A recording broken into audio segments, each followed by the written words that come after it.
Sir sir sir sir sir sir sir please sir sir sir ஒரே ஒரு கேள்வி sir sir sir ஒரே ஒரே ஒரு கேள்வி sir sir sir sir sir please sir ஒரே ஒரு கேள்வி சார் சரி வாங்க சார் வாங்க சார் வாங்க சார் சார் ஒன்றும் இல்லை சார் இந்த ஊட்டியில கிளைமேட் எப்படி சார் இருக்குது?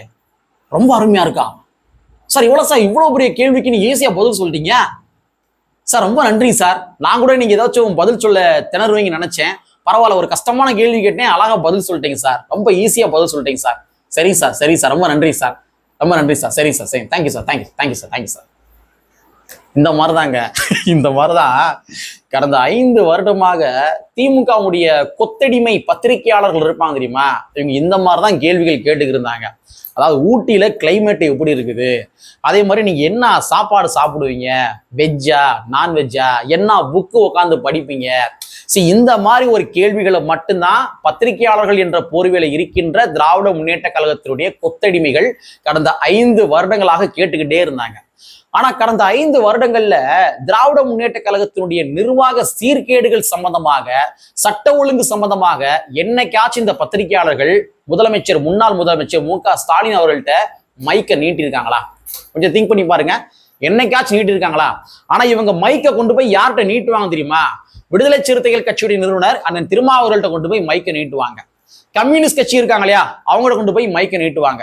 அவங்க ஒரு பதில் சொல்லுவாங்க. அந்த பதிலை வச்சு விவாத மேடையில உட்கார்ந்துகிட்டு எல்லா சட்ட ஒழுங்கு பிரச்சனையும் சரி, எல்லா இயலாமைகள் எல்லாத்தையுமே மடைமாற்றம் செய்வதுதான் திராவிட முன்னேற்ற கழகத்தினுடைய கொத்தடிமை பத்திரிகையாளர்களுடைய முக்கியமான வேலை. இப்படிதான் கடந்த 5 வருஷமா பண்ணியிருந்தாங்க. ஆனா இனி வரப்போகும் காலங்கள்ல அந்த மாதிரி பண்ண முடியாது பாஸ், பண்ண முடியாது. எந்த ஒரு கேள்வியாக இருந்தாலும் சரி, திராவிட முன்னேற்ற கழகத்தினுடைய நிர்வாக சீர்கேடு சம்பந்தமான கேள்விகள் எல்லாத்தையுமே திமுக காரங்கிட்ட தான் நீங்க இனிமேல் கேட்கணும்.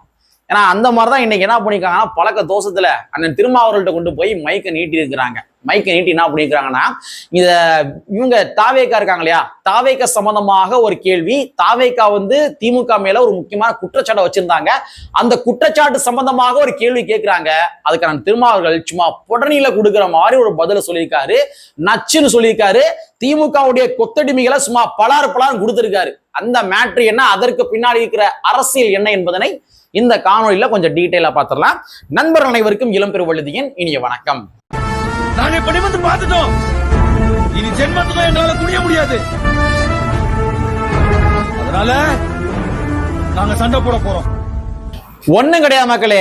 நேற்றைய தினத்துல தமிழக வெற்றி கழகம் ஒரு முக்கியமான மேட்டரை கொளுத்தி விட்டாங்க. தமிழ்நாட்டு மக்கள் எல்லாருமே திமுக மேல பயங்கரமான கொந்தளிப்புல இருக்கிறாங்க. எப்பா, நானா இது நாள் வரைக்கும் ஒத்த பைசா கூட கடை வாங்கினது கிடையாது.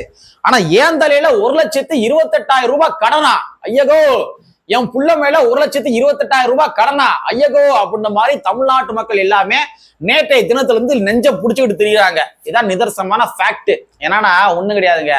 கடந்த 5 வருஷமா திமுக ஆட்சி புரிஞ்சாங்களே, சோ இந்த 5 வருஷத்துல தமிழ்நாட்டினுடைய கஜானா இருக்கு இல்லையா, அந்த கஜானால எவ்வளவு காசு வர வச்சிருக்கிறாங்க, எவ்வளவு கடை வாங்கியிருக்கிறாங்க, எவ்வளவு காசு இருப்பு இருக்குது அப்படின்ற மாதிரி ஒரு முழு தரவுகள் எல்லாத்தையுமே வெள்ளை அறிக்கையாக தமிழக வெற்றி கழகம் நேற்றைய தினத்துல வெளியிட்டு விட்டார்கள். சரிங்களா? சோ இந்த வெளியிட்ட உடனே தமிழ்நாட்டு மக்கள் எல்லாருமே நெஞ்ச புடிச்சிட்டாங்க. எப்பா, ஏன் மேல இவ்வளவு கிடையாதுன்னு சொல்றியப்பா, என்னப்பா அப்படின்ற மாதிரி நெஞ்ச புடிச்சிட்டாங்க. சோ இதனாலதான் பத்திரிகையாளர்கள் என்ன பண்ணிருக்கிறாங்க, அண்ணன் திருமாவர்கள்ட்ட கொண்டு போய் மைக்க நீட்டி இருக்கிறாங்க. ஆக்சுவலா பத்திரிகையாளர்கள் யார்கிட்ட மைக்க நீட்டணும்? கடந்த 5 வருஷமா யாரு ஆட்சி புரிஞ்சாங்க? திராவிட முன்னேற்ற கழகம் ஆட்சி புரிஞ்சாங்க. அப்ப திராவிட முன்னேற்ற கழகத்தினுடைய தலைவர் திரு மு.க. ஸ்டாலின் அவர்கள்ட்ட கொண்டு போய் அப்படி மைக்க நீட்டி, சார், இந்த மாதிரி உங்களுடைய ஆட்சி காலகட்டத்துல தமிழ்நாட்டு மக்கள் ஒவ்வொருத்தருடைய தலையின் மீது 1,28,000 ரூபாய் கடை இருக்காம்ல, அது மாதிரி 13.18 லட்சம் கோடி கடை வச்சிருக்கீங்களாம்ல, பதில் சொல்லுங்க சார், இந்த மாதிரி குற்றச்சாட்டு பண்ணிக்கிறாங்க அப்படின்ற மாதிரி இந்த பத்திரிகையாளர்கள் யார்கிட்ட கேள்வி கேட்கணும்? திமுக தானே கேட்கணும். திமுக கேட்கணும். தமிழ்நாட்டை ஆண்ட மேனாள் முதலமைச்சர் திரு மு.க. ஸ்டாலின் அவர்கள்ட்ட கேட்கணும். ஆனா பத்திரிகையாளர்கள் யார்கிட்ட போய் மைக்க நீட்டி இருக்கிறாங்க? அண்ணன் திருமாவர்கள்ட்ட போய் மைக்க நீட்டி இருக்கிறாங்க. அதுக்கு அண்ணன் திருமாவர்கள் என்ன சொல்லிட்டாருன்னா, எப்பா, கடந்த 5 வருஷமா யார் ஆட்சி புரிஞ்சா? திமுகப்பா. திமுக போய் கேளுங்க, இதுல நான் பதில் சொல்வதற்கு ஒண்ணுமே கிடையாது அப்படின்ற மாதிரி ரொம்ப சிம்பிளா சொல்லி முடிச்சிட்டாப்ல. சோ இந்த மாதிரி சிம்பிளா சொல்லி முடித்த உடனே திமுகவுடைய கொத்தடிமை பத்திரிகையாளர்கள் கதறி இருக்கிறாங்க. எப்பா, கடந்த 5 வருஷமா நாம என்ன பண்ணோம்னா, நம்முடைய தலைவரான திரு மு.க. ஸ்டாலின் அவர்களுக்கு விசுவாசமா இருந்தோம். ஊட்டியில கிளைமேட் எப்படி இருக்குன்னு கேட்டுக்கிருந்தோம். நீ என்ன சோறு சாப்பிடுங்க அப்படின்ற மாதிரி ரொம்ப சிம்பிளான கேள்வியை கேட்டுக்கிருந்தோம். நாமளே வந்து பேப்பர்ல எழுதி கொடுத்து இந்த கேள்விதான் கேட்க போறேன், இதுக்கு நீங்க இப்படி பதில் சொல்லுங்க தலைவரே அப்படின்ற மாதிரி எழுதி கொடுத்தான். ஆனா இன்னைக்கு என்னன்னா இந்த மாதிரி கேள்வியை கொண்டு போய் உங்கள்கிட்ட கேட்க சொல்லிட்டாரே திருமானே அப்படின்ற மாதிரி இந்த பத்திரிகையாளர்கள் புலம்பி இருக்கிறாங்க. சரிங்களா, இதான் மேட்ரு. அங்க போய் கேள்றா என் சிப்ஸ் அப்படின்ற மாதிரி அண்ணன் திருமாவர்கள் ரொம்ப சிம்பிளா சொல்லி கடந்து போய் விட்டார். சரி, இதெல்லாம் ஒரு பக்கம் இருக்கட்டும். நேற்றைய தினத்துல தமிழக வெற்றி கழகத்தின் சார்பாக வெளியிடப்பட்ட அந்த வெள்ளை அறிக்கை இருக்கு இல்லையா, அந்த வெள்ளை அறிக்கை என்ன அப்படின்றத நம்ம பேசிக்கா மட்டும் தெரிஞ்சுக்கிறோம். ஏன்னா தமிழ்நாட்டில் நம்ம குடியிருக்கிறோம். ஒவ்வொரு குடிமகன்களுக்கும் தமிழ்நாட்டினுடைய நிதி நிலைமை எவ்வாறு இருந்திருக்கின்றது அப்படின்றது தெரிந்து கொள்ள வேண்டியது நம்முடைய கடமை. அதனால ரொம்ப சிம்பிளிஃபிகேஷன் பண்ணி நான் சொல்றேன், ஓகேவா? சரி, உதாரணத்துக்கு நம்ம வீட்டுல ஒரு 100 ரூபாய் வந்து இருக்குது. ஸோ இந்த 100 ரூபாயில நம்ம கட்டாய செலவுகள் அப்படின்னு சொல்லி அன்றாடம் கட்டாய செலவுகள் பண்ணுவோம். அந்த கட்டாய செலவுகள் என்ன? காலையில எந்திரிச்சோடனே நம்ம பால் பாக்கெட் வாங்குவோம், அதே மாதிரி டீ தூள் வாங்குவோம், அப்புறம் என்னன்னா ஜீனி வாங்குவோம். இது எல்லாமே கட்டாய செலவுகள். அதே மாதிரி புள்ள குட்டிகள் எல்லாத்தையுமே கொண்டு போய் ஸ்கூல்ல போய் விடுவோம், அதுக்கு காருக்கு நம்ம பெட்ரோல் போடுவோம், இது கட்டாய செலவு. அதே மாதிரி ஸ்கூலுக்கு ஃபீஸ் கட்டுவோம், இது கட்டாய செலவு. அப்ப 100 ரூபாயில இந்த கட்டாய செலவுகளே ஒரு 87 ரூபாய் வந்துருதுன்னு வச்சுக்கோங்க. அப்ப மீதம் எவ்வளவு இருக்குது? வெறும் 13 ரூபாய் மட்டும்தான் இருக்குது. அப்ப இந்த 13 ரூபாய் வச்சு நம்ம குடும்பத்தை ரன் பண்ண முடியுமா? முடியாது இல்லையா? அதுக்கு நம்ம என்ன பண்ணுவோம்? கடை வாங்குவோம். சரிங்களா? ஸோ இந்த ப்ராசஸை அப்படியே மைண்ட்ல ஏத்திக்கங்க. ஸோ இதே மாதிரிதான் தமிழ்நாட்டை ரன் பண்ணுவதற்கு நமக்கு குறிப்பிட்ட ஒரு அமௌண்ட் வந்து தேவை. ஆனா அந்த குறிப்பிட்ட அமௌண்ட் வந்து நம்மகிட்ட இல்லை. ஸோ அதனால தமிழ்நாட்டுக்கு வருவாய் பற்றாக்குறை எவ்வளவு இருக்குன்னு பார்த்தோம்னா அது சுமார் 78,324 கோடி வந்து வருவாய் பற்றாக்குறையா வந்து இருக்குது. அதாவது நமக்கு வந்து வருவாய் வந்து வருது. தமிழ்நாட்டில் நிறைய திட்டங்கள் இருக்குது, நிறைய விடயங்கள் இருக்குது, நிறைய டிபார்ட்மெண்ட் இருக்குது, அதன் மூலமாக நமக்கு வருவாய் வருது. ஆனா அந்த வருவாய் நமக்கு பத்தல. மேற்கொண்டு தமிழ்நாட்டை ரன் பண்ணுவதாக இருந்தா நமக்கு வருவாய் பற்றாக்குறை எவ்வளவு தேவைப்படுதுன்னா 78,324 கோடி வருவாய் பற்றாக்குறையாவே இருக்குது. இந்த 78,324 கோடி இருந்தாதான் நம்ம கவர்மெண்ட் ரன் பண்ண முடியும். அப்ப இந்த வருவாய் பற்றாக்குறையை நம்ம சரி செய்வதற்காக நம்ம மேற்கொண்டு கடன் வாங்க வேண்டிய தேவைகள் இருக்கின்றது. ஸோ அந்த மாதிரிதான் தமிழ்நாட்டு அரசாங்கம் மேற்கொண்டு கடனை வாங்கி வாங்கி வாங்கி வாங்கி வாங்கி மொத்தமாக 13.18 லட்சம் கோடி கடன் வச்சிருக்கிறாங்க நம்ம திராவிட முன்னேற்ற கழகத்துடைய அரசாங்கம். 13.18 லட்சம் கோடி. ஸோ 13.18 லட்சம் கோடி கடன் இருக்கு இல்லையா, இந்த கடனை செலுத்துவதற்காக நல்லா கேட்டுக்கங்க, இந்த கடனை செலுத்துவதற்காக நாம 1 ரூபாய் செலவு பண்றோம் அப்படின்னா, இந்த கடனை செலுத்துவதற்காக ஒரு ரூபாய் ஒரு திட்டத்தின் மூலமாக வருவாய் வரும் என்று தெரிந்து ஒரு திட்டத்தின் மூலமாக 1 ரூபாய் செலவு பண்றோம் அப்படின்னா அந்த 1 ரூபாய்க்கு வட்டி எவ்வளவு கட்டுறோம் தெரியுமா? 1.32 வட்டி கட்டுறோம். அந்த கடனை அடைப்பதற்கு 1 ரூபாய் செலவு பண்றோம், இன்வெஸ்ட் பண்றோம் 1 ரூபாய். அந்த இன்வெஸ்ட் பண்றோம் இல்லையா, அந்த 1 ரூபாய், அந்த செலவு பண்ற அந்த 1 ரூபாய்க்கு நம்ம வட்டி எவ்வளவு கட்டுறோம் பார்த்தோம்னா 1.32 கட்டுறோம். புரியுதுங்களா? அப்ப இந்த லெவல்ல தான் திராவிட முன்னேற்ற கழகத்தினுடைய நிதி நிர்வாகம் கடந்த 5 ஆண்டு காலமாக இருந்திருக்கின்றது. சோ வந்து மொத்தமாக கடன் பார்த்தோம்னா 13.18 லட்சம் கோடி. இந்த 13.18 லட்சம் கோடிய தமிழ்நாட்டில் இருக்கிற மக்கள் இருக்காங்களே, அந்த மக்களுடைய ஒவ்வொருத்தருடைய தலை மேல நம்ம பகிர்ந்து அளித்தோமே ஆனால் ஒரு தனிநபர் மேல 1,28,934 ரூபாய் கடனா இருக்குது.